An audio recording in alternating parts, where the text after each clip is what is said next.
Okay, this is, if you will, a little lunchtime video about this upcoming contract that we have for the Enterprise Service Desk and why certain things are going to be shifting on it.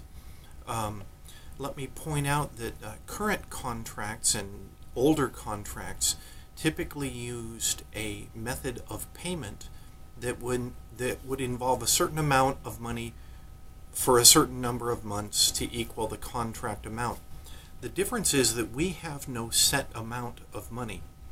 All of our revenues that we generate, with the exception of special projects and travel and other direct costs, all come, instead of by a certain amount per month or a certain amount per year, are transaction based. It's a certain amount per ticket.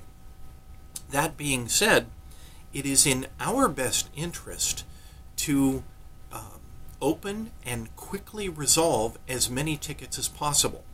So, for example, if we pick up a ticket and forward it to the cloud messaging team, for example, all we get is what's called a handling fee on that particular ticket. It's not our ticket. Even if they do the work and send it back to us, it's not our resolved ticket.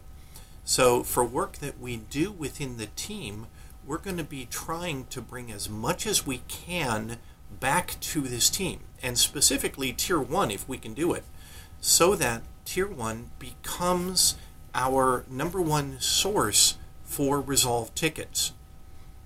Honestly, Tier 1 has to be successful for this entire model to be successful. We can't have Tier 2 be good and Tier 1 be questionable. It just won't work out that way. So in the end, as we're doing this, it's important to note that everything that you have in the way of knowledge, if it can be translated into Tier 1 capability and with proper permissions and training, it can be accomplished by Tier 1, then let's work to make that happen. So that Tier 2, and when I say Tier 2, I mean desk side support, can focus on strictly desk side support activities. And anything that can be done remotely, anything that can be done using accounts or coordination with other parties and teams, etc.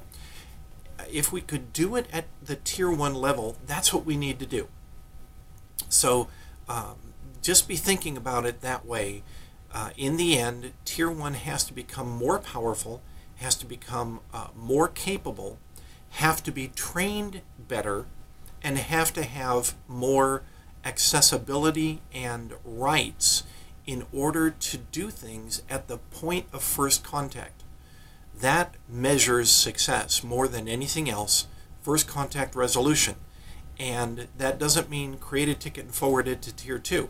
That doesn't mean create a ticket and forward it to Tier 3. That means if they can possibly resolve the ticket at the call center level, that's the way we need to structure this contract. If we don't, we are pushing work out to other areas that may not result in us realizing a lot of revenue in this contract. And this is a transaction-based contract. So everything that we do, Tier 1 has to be as powerful as possible. Thanks.